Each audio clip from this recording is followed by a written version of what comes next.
आपका स्वागत है। मैं हूं आपके साथ निशा सिंह। चुनावी मौसम में अब तक कितना कुछ बदला है, कितने समीकरण बने और कितने टूटे हैं। जी हां, हम सियासत में इसी को समझने की कोशिश करेंगे।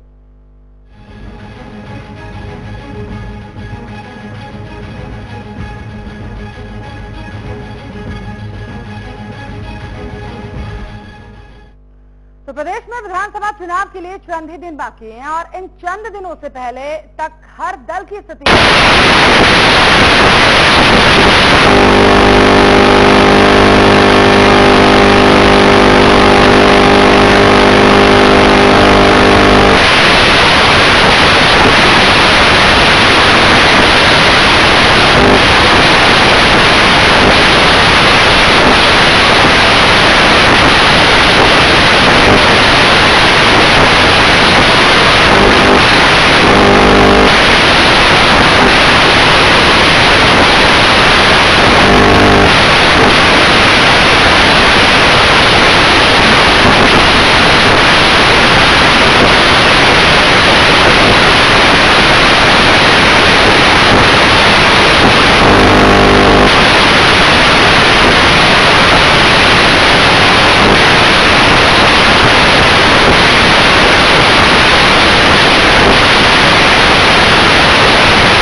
शामिल हो रहा है, जो कोई कार्यकर्ता शामिल हो रहा है, कोई व्यक्ति शामिल हो रहा है, तो वो मुझे मेरी बात पूरी करने दीजिए, आप बीच में मत बोला करिए। जी नहीं, आऊंगी आपकी पूरी, जी आपकी बात सुनूंगी, मैं आऊंगी आपके पास, लेकिन फिलहाल यहाँ पर वक्त एक ब्रेक का हो चला है। ब्रेक के बाद इस चर्चा को लगातार जारी रखेंगे।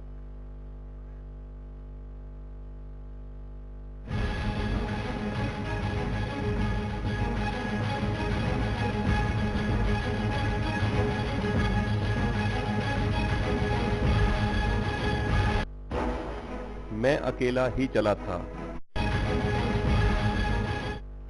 तो 14 का चुनावी संग्राम जारी है। हम आपको बता दें किस तरह से राजनीति बदल गई है, मुद्दे बदल गए। तमाम पार्टियां अपने अपने मुद्दों पर उलझी हुई हैं, लेकिन जनता से जुड़ा हुआ मुद्दा अभी भी कोई नहीं सोच रहा। हम आपको बता दें तमाम पार्टियों में टिकटों के बंटवारे को लेकर अभी तक घमासान मचा रहा था, और अभी तक हम आपको ये भी याद दिला दें कि कांग्रेस ने और ना ही बीजेपी ने किसी ने भी घोषणा पत्र भी अपना जारी नहीं किया है। तो हम आपको बता दें कि टिकट बंटवारे पर हर दल की जो है फजीहत हुई है।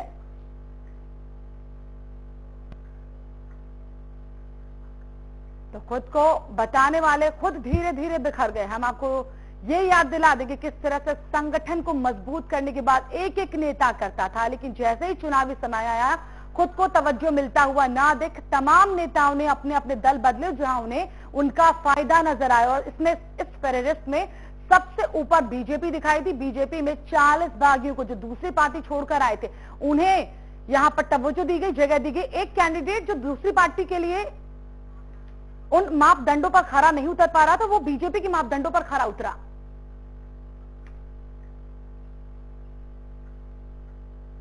हमारे साथ इस पर बातचीत के लिए करमचंद जी जुड़ चुके हैं, जो कि कांग्रेस के प्रवक्ता हैं। करमचंद जी, जानना चाहूंगी आपसे, देख रहे थे आप, इसके पहले हमारी चर्चा ये थी कि आखिरकार राजनीति किस कदर लगातार प्रदेश में बदलती जा रही। मुद्दों की बात की जाए, आपको नहीं लगता मुद्दों से यहां पर तमाम पार्टियां भटक गई और इस वक्त टिकट बंटवारे को लेकर, घोषणा पत्र को लेकर या कार्यकर्ताओं को समझाने को लेकर इस समय पूरा सभी जो पार्टियां वो इसी में भिड़ी हुई हैं?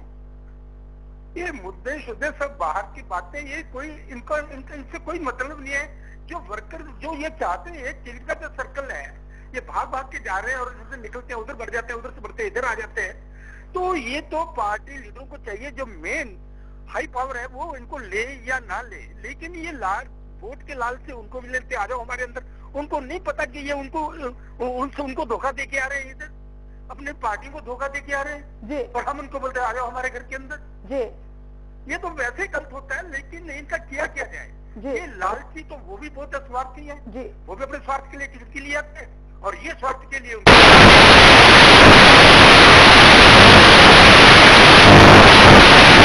जोर देखने के लिए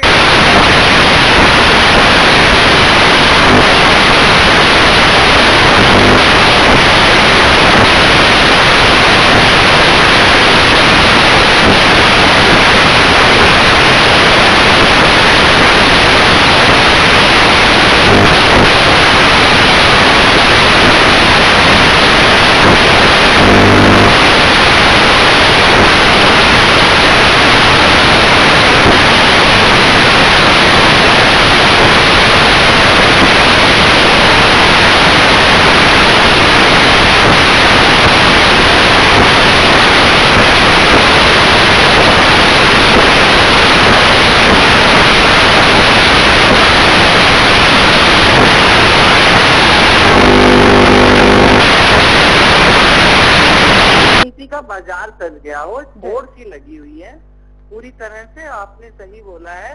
और मैनिफेस्टो जो कि मेन होता है, किसी भी इसकी आत्मा होता है वो पार्टी की, लेकिन उस आत्मा से ही खिलवाड़ किया जा रहा है। मैनिफेस्टो के नाम पर अगर कोई देता है तो इस तरीके से कि ये दे देंगे वो दे देंगे, और साथ में कोई देता ही नहीं है मैनिफेस्टो की हम तो देंगे ही नहीं, कुछ बनाएंगे नहीं। बीएसपी ने भी नहीं बनाया, कांग्रेस ने नहीं, बीजेपी ने नहीं। बीजेपी को तो सबसे पहले लाना चाहिए कि वो यहाँ क्या क्या करेंगे, पानी कैसे लाएंगे, SYL कैनाल का किस तरीके से हरियाणा के हितों की रक्षा करेंगे, क्या उनका मोड होगा, क्योंकि केंद्र में उनके हाथ में सत्ता है और फिर भी वो अगर मैनिफेस्टो को अच्छी तरीके का रूप नहीं दे पा रहे हैं, बड़ा ही दुर्भाग्य। चलिए संध्या जी बने रहिए हमारे साथ इस वक्त गार्गी कक्कड़ जी भी जुड़ चुकी हैं, जो कि बीजेपी के नेता हैं। गार्गी जी बहुत स्वागत है आपका। सवाल हम यही उठा रहे, बीजेपी इस वक्त अगर बात की जाए पूरे देश की सबसे ज्यादा मजबूत पार्टी के तौर पर दिखाई दे रही है जब से लोकसभा चुनाव बीजेपी ने जीता है, लेकिन आपको नहीं लगता कि जो पार्टी के अंदर इस वक्त दिखाई दे रहा है, टिकटों को लेकर जो घमासान मचा हुआ था, अभी तक पार्टी ने घोषणा पत्र जारी नहीं किया, सबसे बड़ी जिम्मेदारी इस वक्त बीजेपी पर बनती है? घोषणा पत्र जारी नहीं किया ये विषय नहीं है, क्योंकि केंद्र में सरकार की छाया प्रदेश में लोग नजर आ रही है, वो समझ में सबको आ रही है। घोषणा पत्र एक आधे दिन डिक्लेयर हो जाएगा। अभी तो नामांकन भरने में जो लोग उस कमेटी में थे वो ही लोग कैंडिडेट भी हैं। नामांकन से जैसे ही फारिग हो जाएंगे, कल का दिन लास्ट है, हमारा घोषणा पत्र भी जारी हो जाएगा। और ये कोई विषय नहीं है। लोगों के बीच में हमारे नेता जो मंच पर जाकर अपनी बात को रख रहे हैं, अपने आगे जो विधानसभा में करने जा रहे हैं, उन सारी चीजों को मंच के माध्यम से लोगों के बीच में बता रहे हैं। बने रहिए हमारे साथ राजीव जेटली जी भी इस वक्त जुड़ चुके हैं, जो कि इनेलो से हैं। राजीव जी, स्वागत है आपका हरियाणा न्यूज में। हाँ जी, थैंक यू जी, क्या लगता है कितनी सियासत बदल गई? तमाम पार्टियां हैं इस वक्त, तमाम पार्टियों में अगर बात की जाए उठा पटक लगातार जारी है, आपकी पार्टी में भी जारी है। क्या लगता है मुद्दों से इस वक्त तमाम पार्टियां भटक गई, जिसमें आपकी पार्टी भी शामिल है? ये आपने अपना एनालिसिस खुद ही कर लिया, तो मैं इसका क्या जवाब दूं? हमने तो राजनीति ही मुद्दों की करी है।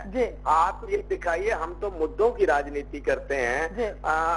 हमने जो आवाजें उठाई हैं, हमने जो संघर्ष किया, हमने जो बगावत की है सरकार के खिलाफ, हरियाणा प्रदेश की जनता के सामने उसका खामियाजा भुगत रहे हैं हम।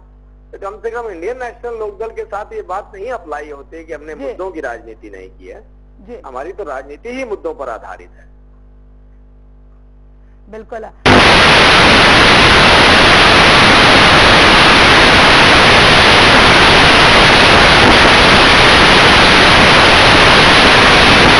क्या कुछ इसके पीछे निकल कर आ रहे हैं? कब